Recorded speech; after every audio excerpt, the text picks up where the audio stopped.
ഏവർക്കും ജസ് വേൾഡിൻ്റെ പുതിയൊരു വീഡിയോയിലേക്ക് സ്വാഗതം.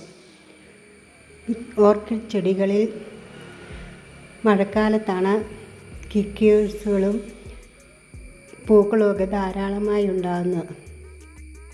അന്തരീക്ഷത്തിൽ നല്ല ഈർപ്പമുള്ളതുകൊണ്ടും മഴത്തുള്ളികൾ വീടിൻ്റെ സാന്നിധ്യം ഉള്ളതുകൊണ്ടുമാണ് ധാരാളം കിക്കുകളും പൂക്കളും ഉണ്ടാകുന്നത്. ഇലകളെല്ലാം കൊഴിഞ്ഞ് വാടി നിൽക്കുന്ന കമ്പുകളിൽ നിന്നും പുതിയ തൈകൾ ഉണ്ടായി വരും. ഇതേപോലെ ചെറിയ തൈകൾ മുറിച്ച് നട്ടാൽ അത് പിടിച്ചു കിട്ടാൻ കുറച്ച് ബുദ്ധിമുട്ടാണ്. ഇത് ചെടിയിൽ തന്നെ നിന്ന് വലുതായി കഴിഞ്ഞാണ് നട്ടുവെച്ചാൽ പെട്ടെന്ന് വളരുകയും പൂക്കളുണ്ടാവുകയും ചെയ്യും. ഈ ചെറിയ കിക്കുകൾ നട്ടാൽ ഒത്തിരി സമയമെടുക്കും അത് വളർന്നു വരുവാൻ. ഈ ചെറിയ തൈകളെ അവിടെ വളരുവാൻ വിട്ടേക്കുക. ഇതുപോലെ വലിയ തൈകളാകുമ്പോൾ അവയെ മുറിച്ച് റിപ്പോർട്ട് ചെയ്യാവുന്നതാണ്. ഇവയ്ക്ക് നല്ല വേരുകളും വന്നിട്ടുണ്ട്. ഇത് നട്ടാൽ പെട്ടെന്ന് പൂക്കളുമാകും. ഇവിടെ നിന്ന് 4 തൈകൾ എനിക്ക് കിട്ടിയിട്ടുണ്ട്.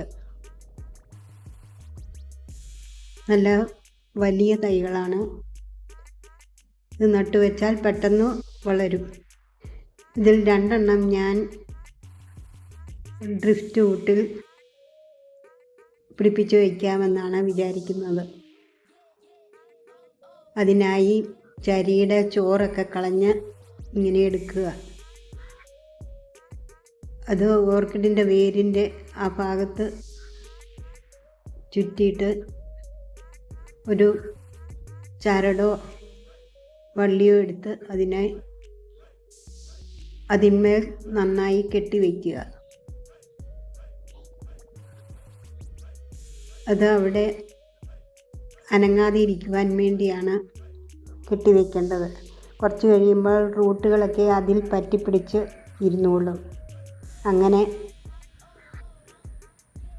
ഫിറ്റ് ചെയ്ത 2 തൈകളാണ് ഇത്. പിന്നെ മറ്റേ 2 എണ്ണം ഞാൻ പോട്ടുകളിലാണ് നട്ടത്.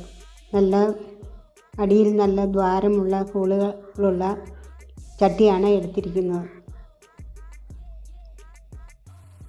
ഓടിൻ കഷ്ണവും കരിക്കട്ടയും മാത്രമാണ് ഞാനിതിന് ഉപയോഗിച്ചിട്ടുള്ളത്.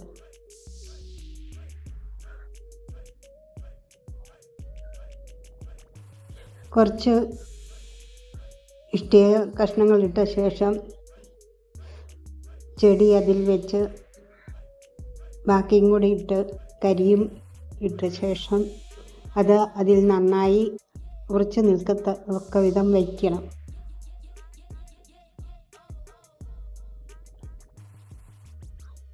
അതുപോലെ 2 എണ്ണം ഞാൻ നട്ടുവെച്ചു.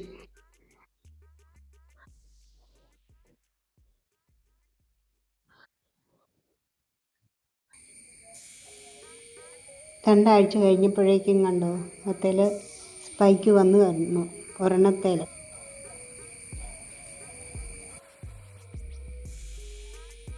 ഇത് ഒരു ഫെലനോപ്സിസ് ഓർക്കിഡാണ്. നേരത്തെ പൂക്കളുണ്ടായി കൊഴിഞ്ഞു പോയതാണ്. അതിൻ്റെ സ്പൈക്കാണ് നിൽക്കുന്നത്.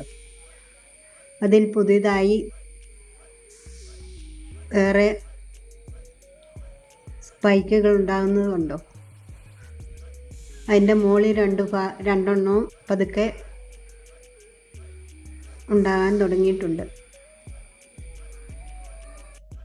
കൂടാതെ അതിൻ്റെ ലീഫിൻ്റെ കോണിലും സ്പൈക്ക് ഉണ്ടായി വരുന്നുണ്ട്. അങ്ങനെ ഹെൽത്തിയായ ഓർക്കിഡുകൾ കുറേ എണ്ണം എൻ്റെ കയ്യിലുണ്ട്. അതെല്ലാം പൂക്കാറായി നിൽക്കുന്നവയാണ്. ഇത്രയൊക്കെയാണ് ഇന്നത്തെ വീഡിയോയിൽ. വീഡിയോ ഇഷ്ടമായാൽ ലൈക്ക് ചെയ്യുക, ഷെയർ ചെയ്യുക. ആദ്യമായി വീഡിയോ കാണുന്നവരാണെങ്കിൽ സബ്സ്ക്രൈബ് ചെയ്ത് സപ്പോർട്ട് ചെയ്യുക. അടുത്തൊരു വീഡിയോയുമായി വരും വരെ ബൈ. Thank you.